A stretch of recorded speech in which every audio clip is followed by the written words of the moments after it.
This is the present day era, and that's the last ice age. Then it goes up. We're going back in time now, 650,000 years. That's the period of warming between the last two ice ages.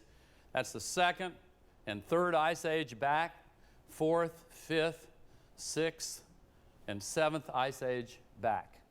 Now, an important point.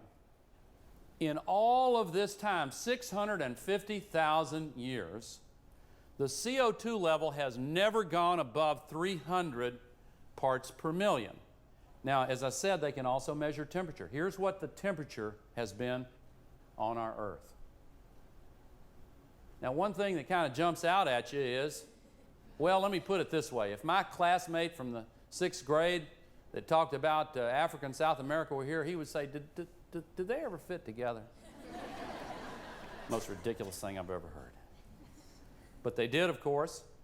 And the relationship is actually very complicated, but there is one relationship that is far more powerful than all the others, and it is this. When there is more carbon dioxide, the temperature gets warmer because it traps more heat from the sun inside.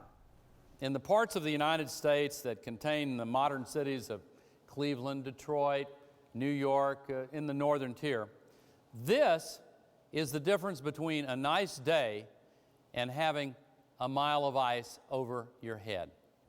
Keep that in mind when you look at this fact. Carbon dioxide, having never gone above 300 parts per million, here is where CO2 is now.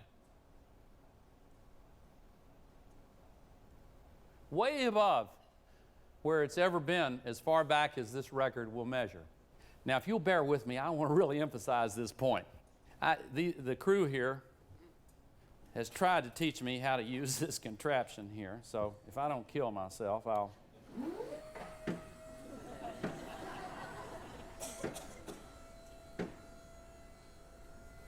It's already right here.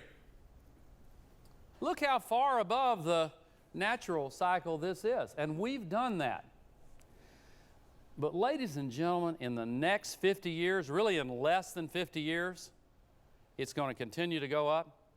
When some of these children who are here are my age, here's what it's going to be in less than 50 years.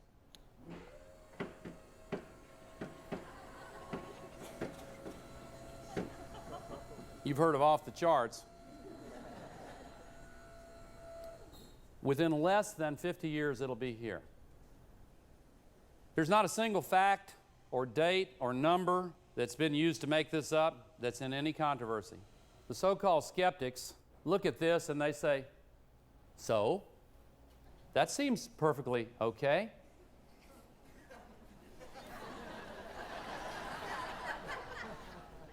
Well, again, if on the temperature side, if this much on the cold side is a mile of ice over our heads, what would that much on the warm side be? Ultimately, this is really not a political issue so much as a moral issue. If we allow that to happen, it is deeply unethical.